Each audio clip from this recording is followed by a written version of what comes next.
Një 33 vjeçar me origjinë nga Kosova, Samson K, dyshohet se ka qelluar me thik bashkëshorten e tij Sabrina K, 31 vjeçare, duke i shkaktuar plagë të rënda trupore. Sipas mediave gjermane, 31 vjeçaria ka marrë 5 goditje me thik. Raportohet se rasti ka ndodhur në praninë e djalit të tyre 7 vjeçar. Samson dhe Sabrina ishin të martuar prej disa vitesh dhe kanë 2 fëmijë, një vajzë 4 vjeçare dhe djalin. I dyshuari pas krimit është ndaluar pranë viktimës së lënduar rënd dhe ka kryer një telefonat. Një dëshmitar e ka fotografuar këtë moment. Samson dhe Sabrina kanë qenë të martuar për disa vite, ndërsa raporti mes tyre ka qenë i tensionuar për vite dhe thuhet se kanë pasur mosmarrveshje të vazhdueshme. Sipas informacioneve, Samson K ka qenë i dënuar për sulm dhe dhunë. Në 17 janar 2024 ai kishte goditur me shuplak Sabrinën në fytyrë dhe i kishte shkullur flokët.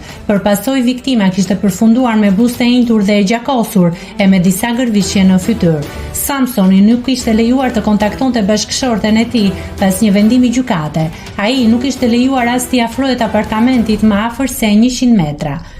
Këtë vendim, ai e kishte shkelur 4 herë. Vendimi ka qenë në fuqi deri më 19 korrik 2024, ndërsa këtë të martë ndodhi sulmi brutal. Si ndodhi sulmi? Samson K kishte dashur ta merrte të bien nga kopshti, por drejtuesit e kopshtit nuk ja kishin dorëzuar atij 4 vjeçaren. E kishin informuar nënën, e cila me shpejtësi kishte mbritur në kopësht dhe e kishte marrë fëmijën. Sabrina K e kishte dërguar të bien te shtëpia e një mikeje dhe kishte shkuar të merrte të birin nga shkolla.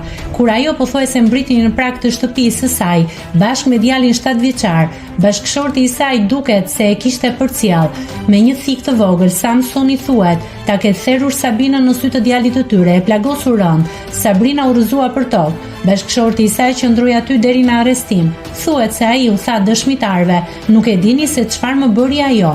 Se çfarë ka dashur të thotë ai me këtë nuk dihet. Një mik e tha, kur u arrestua, më shikoi me fytyrë të ngrirë në sy.